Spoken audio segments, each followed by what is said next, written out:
God क्यों चाहता है कि हम सुबह शाम उसकी तारीफ करें, उसके आगे सर झुकाएं, प्रेयर्स करें? और अगर कोई ऐसा नहीं करेगा तो गॉड ने वार्निंग दे रखी है कि देखो अगर प्रेयर नहीं करोगे तो आपको मैं नर्क में जला दूंगा, मेरे सामने सर नहीं झुकाओगे तो मैं तुमको छोड़ूंगा नहीं, नर्क में जलाऊंगा। तो नर्क के डर से या स्वर्ग की लालच में सर तो झुकाना पड़ेगा, मेरी तारीफ तो करनी पड़ेगी। ये जो सवाल है ये वेस्टर्न फिलॉसफी से लिया गया है और काफी वेस्टर्न फिलोसफर जैसे सेंट ऑगस्टीन, थॉमस एक्विनस और कई फिलोसफर्स ने इसका जवाब भी दिया है। लेकिन हमारे बीच कुछ ऐसे बायस्ड नास्तिक होते हैं जो सिर्फ सवाल तक ही पढ़ पाते हैं, जवाब पढ़ने टाइम या तो उनके किताब का पन्ना खत्म हो जाता है या फिर मोबाइल का नेट।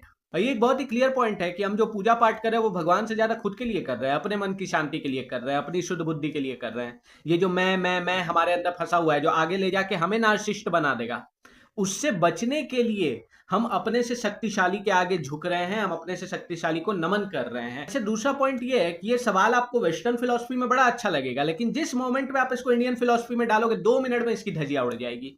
क्योंकि गीता में भगवान भक्ति योग बारे में बता रहे हैं, पहले कर्म योग और ज्ञान योग बता रहे हैं। कर्म योग कि भाई आप जो भी काम कर रहे हो, जो भी आपका कर्तव्य है उसको पूरी निष्ठा ईमानदारी से करो, सेल्फलेसली, इसमें मेरा क्या फायदा, इस माइंडसेट से निकल के करो।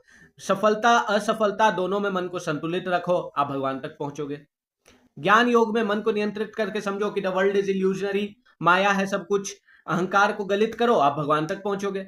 आता है भक्ति योग जिसमें समर्पण की बात कही जाती है, प्रेम की बात कही जाती है, नामजप की बात कही जाती है। जो फूल हम चढ़ाते हैं, जो माथा हम झुकाते हैं, वो हम प्रेम में झुकाते हैं, प्यार में, क्योंकि बिकॉज वी लव हिम। ये है भक्ति योग।